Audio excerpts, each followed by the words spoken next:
Igbo mụrụ m ana m ekene unu biko obi adọrọ m mma ịnekwuo m anya n'iru ịya afụ na iru adọrọ m mma adị m ka agụ emewara obi ihe onyonyo a unu fụrụ na-egosi bụ ihe ezitere m mbụ ndị Enugu Ezike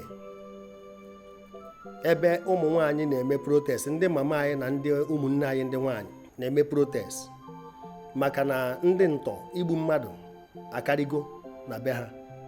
O nwere ebe ọ dịrọ n'ala Igbo niile, o nwere ebe ọ dịrọ, mana ụmụ nwaanyị wee kpebie ka ha mee protest maka ụmụ ha buru n'afọ 9 months jee ebe ndị mmụọ jee mụọ ha, kuru ha pụta ebe a na-eje amụ nwa. Ọ na-eri isi nne na nwa, ụfọdụ na-eri isi nne hapụ nwa, ma ọ rie nwa hapụ nne, ma ọ rie ha na-abụ. Nwaanyị chechaa ife ọ mụrụ n'afọ ka esi ememina ha, ka esi ana ndụ n'iyi, ndị a na-atụ nga, ndị a na-egbu egbu, akwara akwa. Ọ na-identify corpses ndị a na-afụ n'ime ọfịa. Ma ọ bụragodo anụ nkịta mụrụ nwa, ije ka ikuru ya ọ taa gị. Ịfụ ebe agụ na-echekwa nwa ya, anyị na-afụ ya n'ife onyonyo dị iche iche. Ọkwa anụmanụ enwero common sense, nya ka ọ ya baa na-egbu mmadụ, ndị ọchịchị ya agbacha nkịtị, mana nke ahụ ife nwere ugodi ya. Ha wee na-eme protest ya, ife ndị wee na-asụ ife a n'Igbo na nwee ike nsụ ya n'oyibo ka ha nwa na-eme ife ndị ada n'Igbo soro ghọta.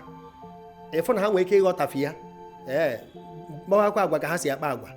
Nsị ka m na-asụ ya n'onu be anyị, ụmụnne anyị ndị yi akwa kaki, ndị nọ na ndị agha obodo a, ma ndị uwe ojii, ma ndị nke na-efe n'elu. Ọ bụrụ na ị bụ onye Igbo na-alụ n'ebe ndị a niile, ife gbasara agha obodo a, ndị agha obodo a, n'ụzọ ọbụla isi wee na-alụ ife ndị a wee na-aga n'iru, ịgba nkịtị, ọkwa mmadụ iri onwe ya ka m fụtara ya. Ọkwa mmadụ iri onwe ya, mmadụ ime onwe ya ife ọjọọ, mmadụ igba onwe ya egbe n'ụkwụ. Ife ya na-eme ụmụ nwaanyị anyị ma ndị mama anyị, ọkwa ife kwesịrị na-eme criminals, ife kwesịrị na-eme ndị ori, ka a na-eme ụmụ nwaanyị anyị. Ife ọ ji ewute m bụ na afụ ndị ori a na-apa mpa ha, afụzi ụmụ nwaanyị mmadụ mere ego wee nụ. Ịmakwa na ọ na-abụ mmadụ pụta n'iro na omenala Igbo wee maa nwaanyị ụla, wee sị ya n'ọkwa nwunye mmadụ. Ịfụ ndị mmadụ agba ka ọ gbabara nwaanyị ahụ ọgụ. O nwere ike di ya nọrọ ebe ahụ, di ya nwere ike bụrụ na ọ na-akwa baro, o nwere ike bụrụ na ọ na-ekpo ahịfịa, o nwere ike bụrụ na ọ na-alụ minia job, o nwere ike bụrụ ọlụ nche ka ọ na-eche, mana asụsụ ahụ n'ọkwa nwunye mmadụ enwere ugwu ọ na-enye nwaanyị. Eji asị na di nụrụ nwaanyị bụ chi nwe ya nọ. Enwere ebube, ọkwa alụmdi na nwunye nwere ebube ọ na-ebu. Rapụ maka ụmụ ọkara agbọghọbịa na-akpagharị kịta na-akọta alụmdi na nwunye, ọ na-abụ onye anụ efi ekwu erutu ha onye ya mamịrị ma ọ wee ya aja. Ife nji wee na-akọwa ife abụ na ndị mama anyị abụ ndị na-azacha afa mmadụ, dibịa ezinụlọ, ọ nwunye ha ka adọnọwara anyị ife a. Ụmụ nwaanyị anyị, ụmụ agbọghọ anyị ka ya anụ di, ọ ha nwa ka a na-emegasị ife a, na ha mere gịnị, na ha na-eme protest. Anyị mụtara ife gbasara amị, polisi, air force, navy, kpọbagasịa ha.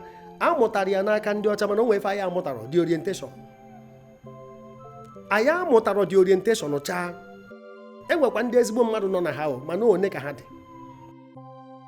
Ọ bụrụ na ị trite ndị mmadụ like criminals, o nwere ife ọzọ ha ya bụ na bụrụ criminal maka inyego ha dị treatment.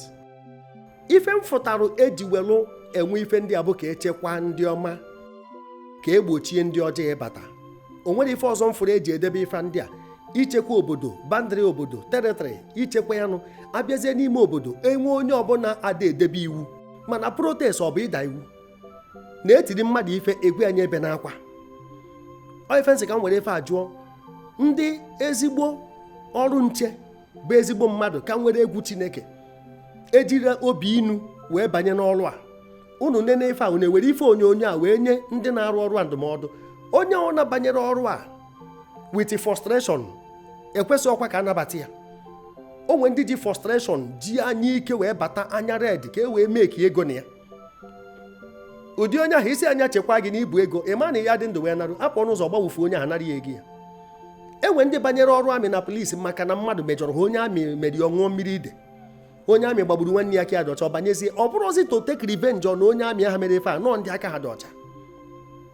Ana m agwa na ebumnobi enwe na som ndị agha, ndị bucha egbe ma polisi ma amị dị na ha, efu ebe ha na-eme ụmụ mmadụ ka anụ bi n'ọfịa n'etiti iro, enwe ka ndị ọga ha si wee na-agafetafụ ya, ha gbaa breki. wee jụọ ha kedu ife a ji eme ụmụ mmadụ ife ọ bụrụ ife eji amụ anakọta isi ụmụ okorobịa na-abụ ha mawa onwe ha ụla. Ke ụdị obodo mmadụ furu onwe ya n'ife a? Bikonu, ife m na-ayọ bụ bikonu, unu nwee ike igbusi ụmụ nwoke ma ọ bụrụ na ọ masị Chineke, gbubenu, unu akwụsị na gbubenu. Mana nke adịrọ mma anya ịfụ, ọ dịrọ mma ntị ịnụ. Unu na-akụ below the belt na-abịa n'ala Igbo, ndị a na-emegide ndị mama anyị, na-emegide ụmụ agbọghọbịa anyị, ụmụnne anyị ndị nwaanyị. O kwesịrị unu ya expect our mothers and our daughters. Nenu ụmụ nwoke gbuwe, anyị ama onye ike ya agwụ. Ife mma na enwere chi na-asa okwu, enwere Chukwu na-anụ ọgụ. Ọ bụrụ na ịkpọta a hunter, ị nyere ya proper orientation, wee bunye ya egbe, mee ya onye agha, ịma na ọfụ mmadụ adịghị ka anụ ọfịa. Maka nke ka dominated mind ya and the brain ya bụ nke ahụ ọ ma anya ya ọfụma. Nke ọfụ etiri ya na ya enyebeghị orientation. Anyị ma na enwe na ndị nnupụ isi, ndị ogbu mmadụ n'ike, ndị mdakpo, ndị terọrist, ama na onwe na ọtụtụ n'ime ha batara n'amị. Ife niile gwakọrọ agwakọ. Amụrụzi ka anyị esi wee separate ha. Ọ nọ ka ebe iwetarụ garị na rice wee wụkọọ ya ọnụ si mmadụ nya họchabe ya. Ọ ife dị na ma amị ma polisi anyị. Mana ekwesịrị bifo a na-ewe mmadụ n'ụdị ife a eji echekwa ndụ, eji fight criminals, enene track record onye ahụ. Mana ife a na-ewe na be anyị bụ fọm pụta ha na oke ma mgbede onye ọbụla abanye ịfụ na one bad egg can pollute 100 good eggs. One bad egg. Maka ofu onye ori banye na polisi ya akụziri ndị ọzọ the easiest way to make money, shortcuts. Ndị ọzọ nwe obi ha dị mma afụta ka onye a na-emekwa money n'agbanyeghị na agụ n'ụbọchị ọnụ, maka ọ na-abụ oke agụ na-awa ọhịa chi ya na-agụrụ ya ụbọchị ọnụ. Ife ndị ọjọọ ndị ọma ahụ ya ebidozi bụ ịkọpị, maka ọ dị easier ịkọpị ife ọjọọ. Ọ dị easier one bad egg pollute 100 good eggs, mana ọ dị difficult 100 good eggs convert one bad egg ka ọ dị good. All the nature of the world anyị nọ na ya. Eji m ihe onyonyo a were ayọ, ọ bụrụ na ndị nnukwu ọga nọ n'ife a na-afọ ụmụ ife a, biko, maka a na-enwe discipline, a na-enwe proper treatment and punishment to ndị na-eme ụdị ife a. Ịfụ na onye na-abata ọ marụ na ebe a bụ n'ogo area, ime megide ndị aka, anyị kwesịrị ịbụ friends. Ọ bụrụ na onye amị megide gị iyiri uniform, iru ebe ahụ ịkwụsị ife ahụ ọ na-eme, ọ bụrụ ije mebezie ya maka na o mere gị. Ọ bụrụ na a napụrụ gị ego ma ọ gbagbuo nwanne gị ma ọ megide gị n'ụzọ ọbụla, eje na yirida uniform ka imewekwa ibidokwa ebe ahụ ọ kwụsị. Ịfụ na obodo ama dị mma, Chineke kechara ụwa ọma, ma obibi mmadụ mebiri ụwa. A na-ekwu okwu mmadụ, ọkwa mụ na gị na-aba ha na-afụ ife akịta ha na-afụ na mgbe ịbabahụ na amị ma ọ polisi, a na-eme ụdị ife ọ na-ewute gị. Ịbagodi na amị na polisi so na-eme ụdị ife a, ke maka nne gị, nna gị na ụmụnne gị ha ncha niile ọ na amị na polisi. Ebe ọ bụla ha na-aga na-eso ha, emebe ha ụdị ife a ka ịkọ ya adịghị. Otu a ka ọ dị ọtụtụ ndị ọchịchị, ndị agbabọ politiks ebe 20 years ago. A na-afụ ndị ajọ ọchịchị, bad governance, a na-aba onye ọ na-atamu ahụ, a na-afụ onye ọnụ fụ onye ọ na-ekpesa. Mana onye banyekwa sinsi a ruo otu, ọ bụrụ na ndị niile complain 20 years ago bara mebe ọfụma, obodo ọya dị otu ọ dị. Na onye banyekwa ọ join the league, onye banyekwa ọ join the trend. Biko, eji m ife a were ayọ, unu preserve our mothers. They need to be pampered. Ụmụ agbọghọbịa anyị ekwesịrị ka ha pampa ha. Ndị ekwesịrị na-eme ụdị ife criminals. Ife abụ advice ka nye, justice will always prevail. Enwe chi na-asa okwu, maka ndị onye ọbụla bụ egbe wee na-eme mmadụ ibe ya ụdị ife, ọ bụrụ ndị aka ha dị ọcha, o nwee ike all of a sudden na-efu sị gị na o jere operation agbagbuo ya, nke o nwee ike bụrụ onye Chukwu aka azọ ọlụcha amị ọka nka, narụ gratuity ya, narụ pension, mana nke awụ ụfọdụ adị eche ụdị ahụ. Jee nene Titanic ka ụnụ fụ ka esi wee triti ụmụ nwaanyị na ụmụazị. Mgbe ship na-achị sink, ndị ọcha western world ha na-preserve ọ naghị ọrụ nwaanyị na nwoke, mana ba ya ebe a bụ ifu ebe ife a na-eme ụmụ nwaanyị. Chineke melụ mmadụ ebere. Biko nụ, achọrọ m ka e were ihe onyonyo a ka o ruo ndị ọga aka. Onweze ndị na-atapịa ha tapịarụ ya, ife ndị wee sụwa n'Igbo bụ nọ nke ya ekwe m wee sụ. Mgbe ụfọdụ oyibo ada adị m mma n'ọnụ. Nsụkwu ya n'Igbo ka ụmụnne anyị ndị nọ na amị, polisi, navy, air force, ka ị gasị ha civil defense, nke ọbụla ị nọ na ya, road safety marshal, nke ọbụla ị nọ, biko zọba ụmụnne gị, zọba ụmụnne gị na ndị iro batara na be anyị akarịa. onye ori anyị abịa ma onye ma na-esoro ya. Ọ bụrụ na ndị be anyị agbarọ nkịtị ife a na-eme ọmamme, ha jụ na ọmamme. Oge nwe men we men, Chukwuemeka Kaduna Nzọgwụ, nna anyị ukwu di Modumegwu Ojukwu, ọ ndị a bụ ndị nwere obi eji arụ amị, ndị na-eprotect ụmụnne ha. Ọ bụrụ na m nọ na amị ma ọ polis mmazụ ụmụnne m, kedu ife na ebe ahụ eme? Ọ bụrụ na m lụchazi ọrụ a na-emegide ụmụnne m, na-anara ego na-eri, mbọsị onye ọ bụ nwụrụ ebunatara anyị ozu, anyị bụ udene na-eri ozu. Maka onye rụcha ife niile na-amenyecharụ ndị ugwu menye ndị ofe mmanụ, mbọsị ya anwụ ebunata ozu na East maka amenyighị ebe ahụ, anyị ribezie n'ozu. Ire nda savisi tọrọ ndị ọzọ ụtọ, ebunatara ụmụnne gị gbara nkịtị emegide. Biko uche anyị dị ya o. Chetakwa na ịbụ civilian, mechaa banye na amị ma ọ polis ma nke ọbụla ị nọ na ya, ịrụchakwa ịka ya apụtakwa bụrụkwa civilian. Ponder about that. Ndụmọdụ ka nyere unu.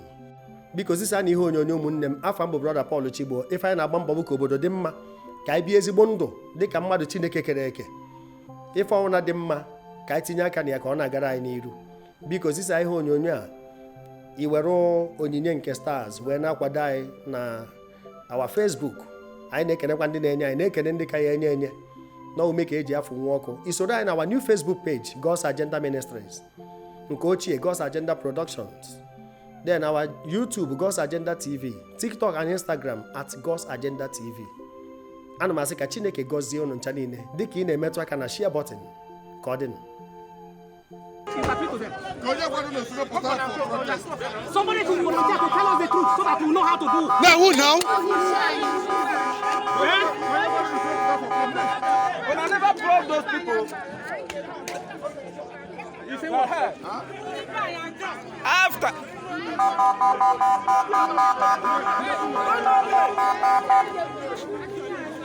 They say they go home, not the work. I noticed sometimes they say, Bring that. Whether the person will come back or not. No, you know what I'm going to say.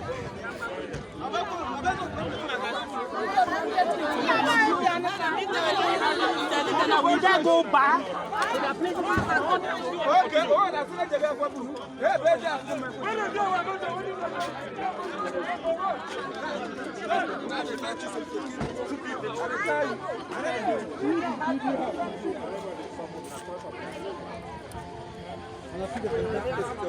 Agenda Production.